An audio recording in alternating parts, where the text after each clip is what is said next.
We're taking this to another level, baby. I got it going on.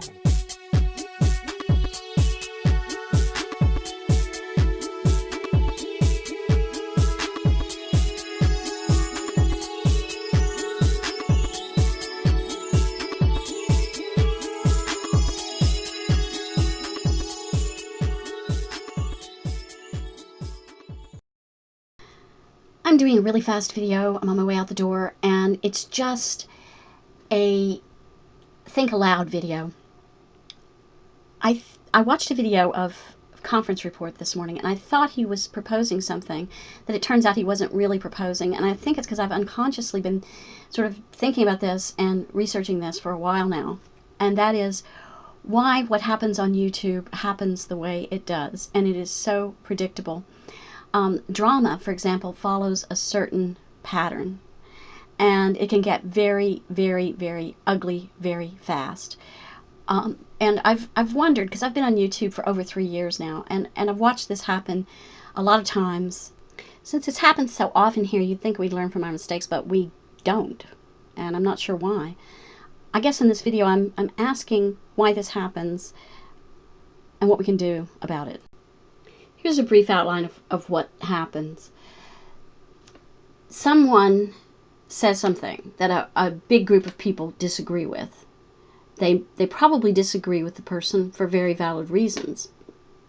But that's beside the point, really, about what happens.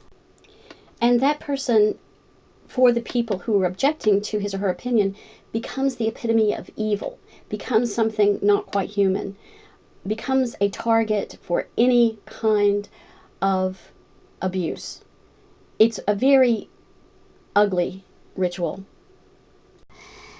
So I've been looking into why we do that, or why I think we do that, and I've read some really interesting books, which I won't bore you with, the details of them. One of them is, though, by a Harvard professor. I'm not sure what kind of reviews it's gotten. His name is Martin Nowak, and it's called Super Cooperators, and it is really fascinating. I'll probably make a full-length video about it in the future, because it's really been an interesting read. I couldn't stop reading it, actually. And it's about cooperation and whether or not cooperation works in certain situations. And I've watched both sides of cooperation here. I've watched cooperation lead to some really healthy outcomes, and I've watched cooperation lead to some pretty scary outcomes. And I've wondered about the difference. I think part of it is there are a lot of us here who don't think about our own motivations when we do something. We just do things because they feel right or they feel good or whatever. And I thought that Fred's channel was going to be sort of dedicated to getting people to think about their own motivations.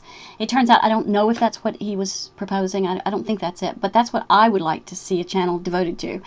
And as I was saying in his comment section, I spammed the poor man's comment section unmercifully this morning because I've been obsessing about the drama here and watching the same things, the nastiness and the brutality and the viciousness unfold again.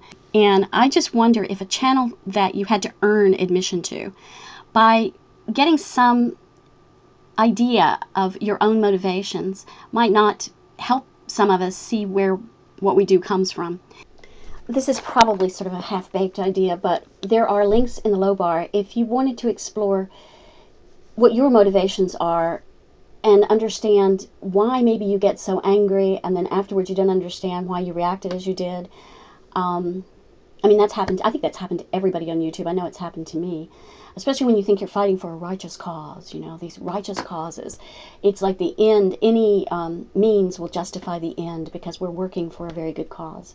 And so what happens is people can inadvertently do things that are very damaging, or at least that's been what I've seen here. Now, I'm going to put links in the low bar. The first one will be to a site that is provided by Harvard University. And don't let Harvard scare you, because it's easy to use. It's easy to use. You click on the site, and you put your fingers on the 2 keys they tell you to, and then start the test. It's easy. I uncovered a bias I didn't know I had, and it gave me some insight into what I unconsciously do when I see somebody, and how easy it is to see them as a category instead of as a human being. So it was really good for that. At least in my opinion it was. The second link is a lot more fun, probably. It's the Bartle online gaming strategy test. It lets you take a test to show what your dominant strategy is when you do games. And it helped me understand. I mean, I was very high on Explorer and very low on Killer, which means I'm not going to be good at some games at all. So it did give me some insight. It might give you some insight, and may help you with your gaming strategy as well. But it also helps you understand what your dominant motivating feeling is in some situations that you might not have thought of before.